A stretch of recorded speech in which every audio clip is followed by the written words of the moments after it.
welcome to the Deep Dive. We're here to unpack complex ideas, get straight to the point, and give you the essentials. And today, we are really getting into a cornerstone of political literature, aren't we? George Orwell's Animal Farm. Absolutely, and this isn't just going to be a quick summary. We're aiming for a detailed, kind of chronological walkthrough of the whole story. We want to track the farm's history, what happens to the key animals, and how those original ideals get twisted. Yeah, it's such a powerful look at how revolutions can sour, how power dynamics shift. Our goal here is really to pull out the core moments, the character details that make this narrative so, well, timeless and, frankly, chilling. It starts with such promise, doesn't it? This core idea. The animals revolt successfully under this banner, this guiding principle. All animals are equal. It's the high point of hope. Before reality kicks in, you mean? Exactly, before the machinery of power starts grinding things down. And it grinds fast. The text makes it pretty clear that even in that initial success, the problems are already there. Leadership, it says, devolves almost automatically on the pigs. Why? Because they're considered smarter. That intellectual gap is key, isn't it? It's the first weapon, really, that gap, plus, the fact that many animals can't read or remember things clearly. It allows the pigs to start changing things. And they always have a reason, right? The source says excellent excuses are always forthcoming whenever the original rules get bent or, well, broken. Precisely. It's not just that the pigs are clever. It's that others, like Boxer, are strong but not critical thinkers. That creates a space for the pigs to exploit. Okay, so let's set the scene properly. Part 1, the spark and the ideals. Chapter 1, we need to understand the before picture. Manor farm. Right. And Mr. Jones, the owner, he's presented as, well, pretty awful. Drunk, neglectful, too drunk even to shut the pop holes properly, the text says. He's lost money, he's careless. And cruel, too, right? It's not just neglect. No, it's active cruelty sometimes. The book mentions the cruel knives he uses for castration. It paints a really bleak picture. Lives that are miserable, laborious, and short. Just pure exploitation and fear. It's that level of misery that makes Old Major's speech so potent. He's the catalyst. Can you paint a picture of him for us? Old Major, yeah. He's quite a figure. A prize middle white boar, 12 years old, described as majestic, wise. He commands respect. And he calls this secret meeting in the barn. And his message is simple but devastating. Absolutely. He basically says, look, your lives are terrible and there's one reason. Man. Man is the only creature that consumes without producing. He takes everything, milk, eggs, labor, and gives almost nothing back. He makes it personal, too, doesn't he? Talking about the cow's milk going to humans, Clover's foals being sold off. Exactly. It hits home. It's not just an abstract economic argument. It's about their actual lived suffering. So the conclusion is stark. Rebellion. But it's not just about overthrowing Jones. He lays out rules for the future, too. Crucial point. He warns them. Don't become like man. No houses, no beds, no clothes, alcohol, money, trade, and the absolute bedrock principles. No animal must ever kill any other animal. All animals are equal. This is the dream, the ideal standard. Okay, let's quickly touch on who's listening to this. The key players are already there. Boxer and Clover. The heart of the workforce, really. Boxer is immense, incredibly strong as any two ordinary horses. But importantly, that white strike on his nose gives him a somewhat stupid appearance. Loyal, hardworking, but maybe not the sharpest tool in the shed. And Clover. She's the motherly mare, stout, caring. She has more maybe emotional intelligence. She feels the disappointments later on quite deeply. Now there's Benjamin, the cynic. The donkey. Oldest on the farm, worst-tempered, rarely speaks, never laughs, famous for saying donkeys live a long time. He seems to believe nothing will ever really change. But interestingly, he's devoted to Boxer. He sees the problems but doesn't act, which is its own kind of tragedy. And Molly. Ugh. Molly. The pretty white mare. She represents maybe vanity. Or just a desire for comfort. She's obsessed with sugar lumps and ribbons. Symbols of her connection to humans, really. She's not interested in the hard work of revolution. Foreshadowing her exit later. And we can't forget Moses. Moses the raven, yeah. Jones's pet, a spy and a talebearer. He pushes this idea of Sugar Candy Mountain, an animal heaven. It's basically religion as a distraction. A way to keep them hoping for something after death instead of fighting for a better life now. Precisely. The pigs have to argue against it even then, and the meeting ends with that song, Beasts of England. Powerful stuff. The tune, the lyrics, all about overthrowing man, a golden future. They sing it over and over until Jones wakes up. Yeah, the gunshot Jones fires kind of punctuates the whole thing, a reminder of the oppression they're trying to escape. Okay, so part 2. The Revolution and the New Order, Yeah. chapters 2 and 3. Old Major dies just 3 nights later. Peacefully in his sleep. But his ideas live on, and now the pigs, being the cleverest, take charge of organizing these ideas into a formal system. Animalism. This is where we meet the key pigs properly. Napoleon first. Right, Napoleon. A large, rather fierce-looking Berkshire boar. He's not a big talker, but he has this reputation for getting his own way. He's the strong, silent type, maybe hinting at authoritarianism, Compared to Snowball. who is completely different. More vivacious, quicker speech, more inventive, a brilliant speaker. He's the ideologue, the planner, maybe the Trotsky figure, if you like. And the third crucial pig, Squealer. Ah, Squealer, small, fat, nimble, with this incredibly persuasive voice. The text says he could turn black into white. He's the propaganda minister in waiting, absolutely essential for manipulating the truth later on. So they try to spread the word, but the actual rebellion key event in chapter 2 happens unexpectedly, right? Yeah, much sooner than anyone thought. Midsummer's Eve, Jones gets drunk, his men forget to feed the animals for a whole day, the animals break into the stores, and when Jones and his men come out whipping them... They just snap. Exactly, a spontaneous uprising. And surprisingly easy. Jones and his men are driven off the farm. And then the symbols of freedom. Destroying the whips, the ribbons, renaming the farm. Manor Farm becomes Animal Farm. And Snowball, the literate one, paints the 7 commandments on the barn wall. The laws are set. But the first crack appears almost instantly. Hmm. The milk. Right after the cows are milked. 5 buckets of rich, creamy milk. What happens? Napoleon puts himself in front of it, tells everyone to focus on the harvest, says he'll attend to the milk. And by evening, It's vanished. Mixed into the pig's mash, we find out later, the first subtle instance of privilege, of inequality, done through distraction. chapter 3 then feels like a brief golden age. It does, initially. The harvest is huge, done faster than ever. The animals enjoy working for themselves. And Boxer is incredible. He adopts his first motto, I will work harder. He becomes the absolute model worker. They establish routines, too. Sunday meetings, the flag hoisting. Yes, the green flag with the hoof and horn. But those Sunday meetings also become the stage for the growing conflict between Snowball and Napoleon. They disagree on everything. It's clear it's a power struggle, not just policy debates. And the attempts at education, mostly a failure. Largely, yeah. Snowball sets up committees reading classes, the Wild Comrades Re-Education Committee for rats and rabbits, but most fail. Literacy remains a huge issue. Pigs read perfectly, dogs okay, Benjamin reads but doesn't care. Clover learns the alphabet, Boxer only gets to D. Which leads to Snowball simplifying the message. Exactly. The 7 commandments are too complex for many, so he boils it down to the maxim. 4 legs good, 2 legs bad, especially for the sheep who just bleed it constantly. It's effective propaganda, but it dumbs everything down. It stops thought. The sheep bleeding it can shut down any argument. Meanwhile, Napoleon isn't focused on teaching the adults. He's focused on the puppies. Right. He takes Jessie and Bluebell's 9 puppies away for education in secret, a very ominous move, securing his future enforcers. And the chapter ends with Squealer justifying the pigs taking the milk and apples. His first big propaganda moment. He claims pigs need it because they're brain workers, essential for managing the farm. It's for everyone's good, really. And then the clincher. The threat. Surely, comrades, you do not want Jones back. It works perfectly. Fear of the past becomes the justification for inequality in the present. It's a terrifyingly effective tactic. Okay, part 3. Ideological war and the coup. Chapters 4 and V. News of the revolution spreads. How do the human neighbors react? With fear, mostly, but also contempt.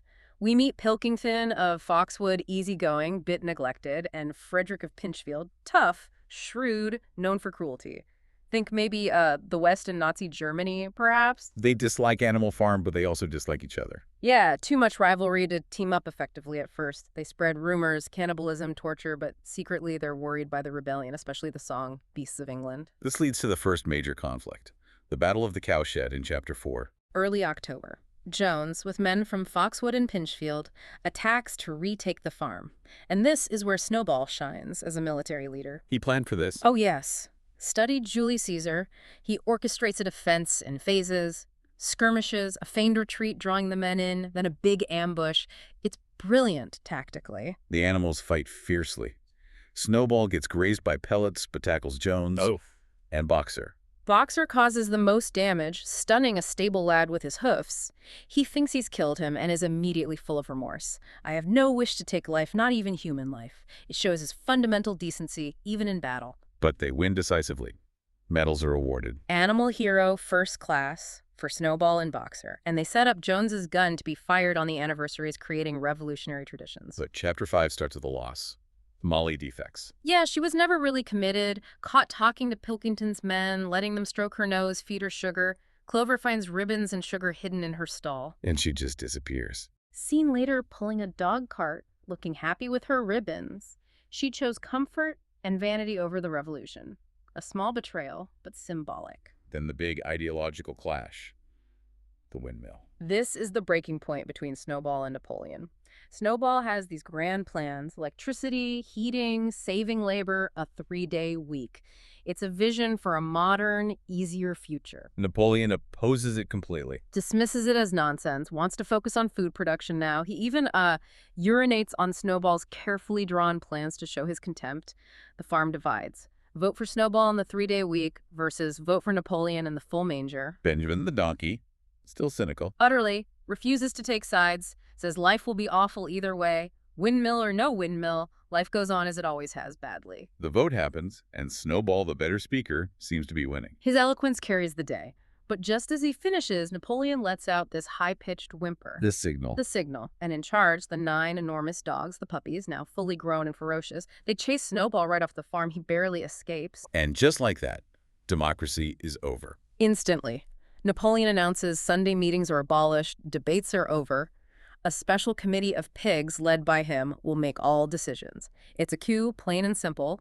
Military force replaces debate. Squealer's job now is to smooth this over. Immediately, he spins it as Napoleon making a sacrifice, taking on the heavy responsibility of leadership.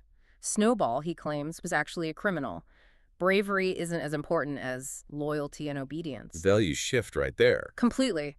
And of course, the ultimate threat. Surely, comrades, you do not want Jones back. Which works on Boxer. Tragically, yes. Boxer, confused but loyal, adopts his second motto: Napoleon is always right. His inability to think critically makes him the perfect subject. And then, the final twist of the knife in this chapter. The historical revisionism starts. They dig up old Major's skull for display, and Napoleon announces they will build the windmill after all. What? But he opposed it. According to Squealer, it was Napoleon's idea all along. Snowball just stole the plans. Napoleon only pretended to oppose it as a clever tactics, comrades' tactics, to get rid of the dangerous Snowball.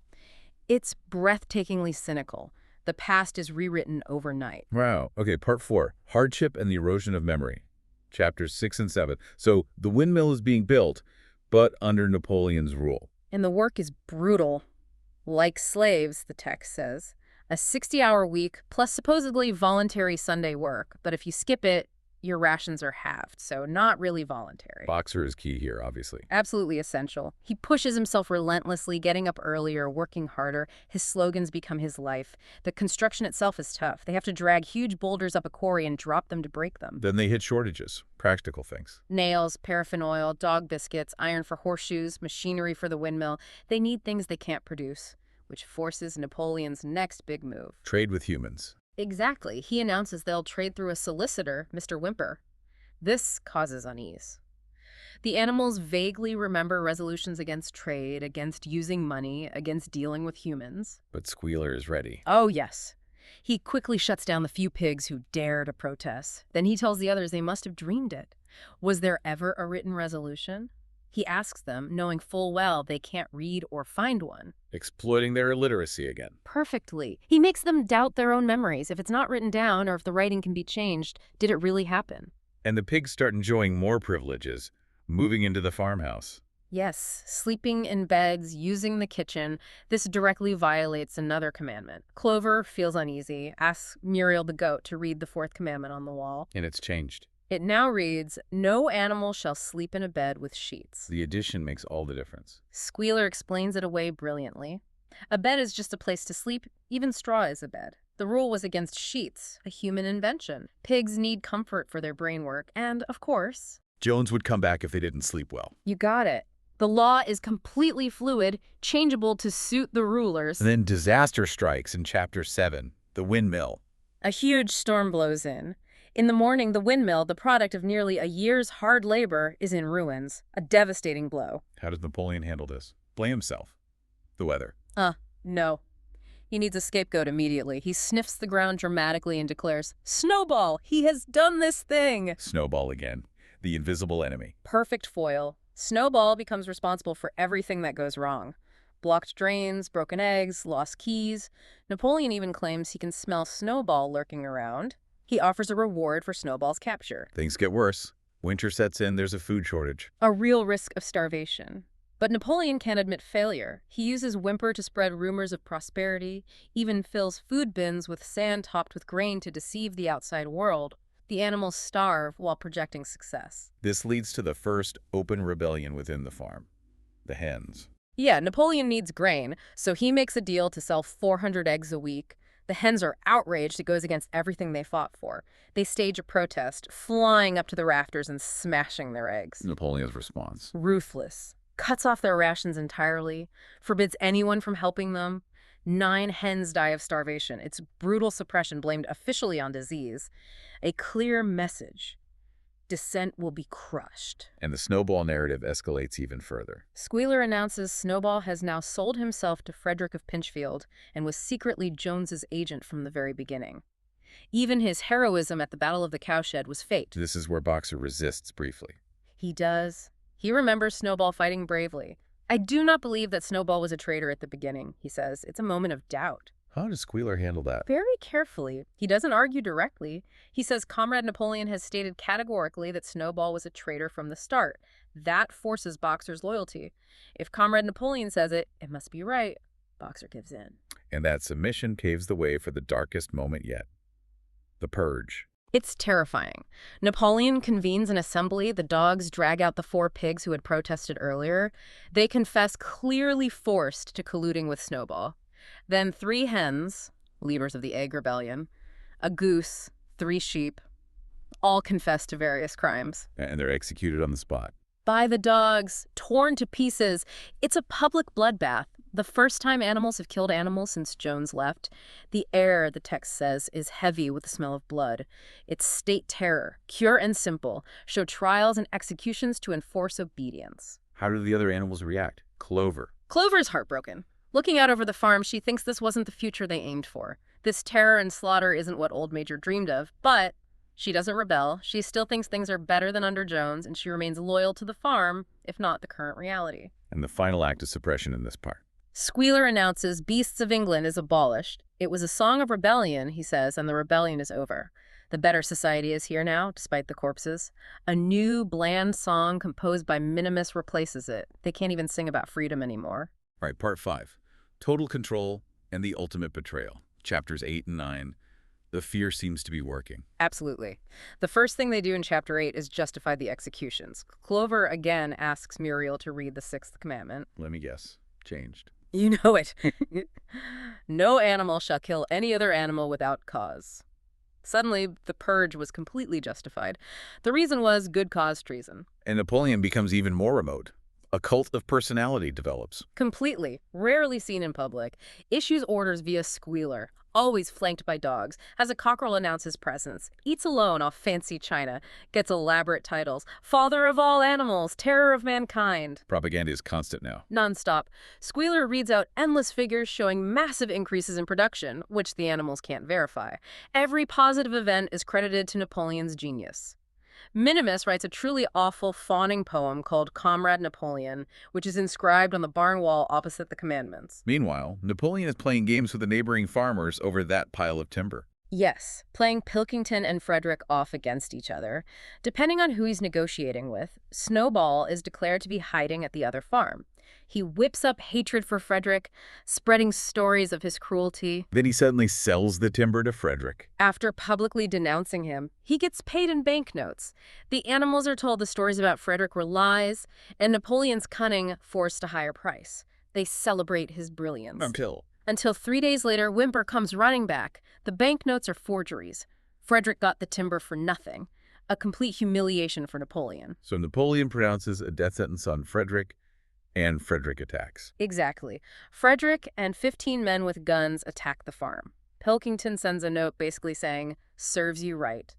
The animals fight bravely, but are driven back by the guns. And the attackers go for the windmill. They drill holes, pack blasting powder, and blow it up. The completed windmill, the symbol of their second wave of effort, is utterly destroyed. That must galvanize the animals. It does. Rage makes them forget the bullets. They charge furiously and manage to drive the men off, though many animals are wounded or killed. How is this spun as a victory? Squealer limps out, declares it a great victory because they've driven the enemy off their soil. Boxer, wounded, points out the windmill is gone. Squealer dismisses that. They fire the gun 7 times, name it the Battle of the Windmill. Napoleon awards himself a new medal, the Order of the Green Banner. Failure is repackaged as triumph. Then comes the incident with the whiskey. The pigs find a case of whiskey in the farmhouse cellar. That night, there's loud singing, crashing sounds. Napoleon is seen wearing Jones's hat. The next day, Squealer announces Napoleon is dying. Because of the whiskey. A hangover. Pretty much. He announces drinking alcohol is punishable by death. But Napoleon recovers by evening. And that night, Squealer is found near the barn wall, fallen off a ladder with a paint pot and brush. And the 5th commandment now reads, "No animal shall drink alcohol to excess." Another convenient modification. The pigs can drink, just not too much. Which brings us to Chapter 9, and Boxer. His decline. Yeah, this is tough. Boxer injures his hoof but keeps working. He's nearing retirement age, 12 for horses, and wants to see the windmill rebuilt first. Rations get cut again. Squealer calls it a readjustment for everyone except the pigs and dogs. And Moses the Raven shows up again. Conveniently, yes. Still talking about Sugar Chandy Mountain. But now the pigs tolerate him. They even give him beer. Why? Because his stories of heaven keep the starving animals hopeful, docile, religion as social control. Then the moment everyone dreads, Boxer collapses. While dragging stone for the windmill, his lung gives out. He lies in his stall, weak, but says he's looking forward to retirement, to learning the rest of the alphabet. Squealer promises he'll go to the vet in Willingdon. Makes a big show of concern. Says Napoleon himself is arranging it. The animals are a bit worried about him leaving the farm, but Squealer assures them it's the best care. Then the van arrives, and Benjamin finally acts. For the first and only time, Benjamin drops his cynicism and gallops towards the others, shouting, "Fools! Do you not see what is written on the side of that van?" He reads it to them. He does. Alfred Simmons, horse slaughter and glue boiler, Willingdon. The truth is horrifying. They are sending Boxer, their most loyal worker, to the knacker's yard to be killed for money. Can Boxer do anything? He tries to kick his way out, but he's too weak. The van drives away. He's gone. And Squealer's explanation. It's his most audacious lie yet. He comes back later, claims he was with Boxer at the end, says Boxer died peacefully in the hospital, praising Napoleon, whispering his mottos. What about the van, the sign? Squealer says the van used to belong to the knacker, but was bought by the vet, who just hadn't repainted it yet, a complete fabrication. But the animals, wanting to believe, are relieved. They hold a memorial. And the pigs. They somehow acquire money to buy another case of whiskey shortly after. The implication is chillingly clear. They sold Boxer and used the money for booze. It's the ultimate betrayal of the working class they supposedly represent. Unbelievable. Okay, part 6. The final transformation. Chapter X. Years go by. Memory fades. Most animals who remembered the rebellion are dead or very old. Clover, Benjamin, Moses, some pigs. Boxer is forgotten by most, except those who knew him well. How's the farm doing? It's richer, bigger. They bought land from Pilkington. The windmill finally gets built, but it's used to mill corn for profit, not for electricity or comfort for the animals. Luxuries are denounced. Hard work and frugal living are the ideals for everyone, except the pigs and dogs, of course. What are the pigs doing now? They're running a massive bureaucracy. Lots of pigs, lots of dogs. They spend their days writing reports, files, minutes, which are then burned. Pointless administrative work that produces nothing tangible. Then comes the moment of ultimate change. Squealer takes the sheep away. For a week, supposedly to teach them a new song. One evening, the animals are stunned to see Squealer walking awkwardly on his hind legs. And then the other pigs. Yes, a whole procession of pigs, all walking upright.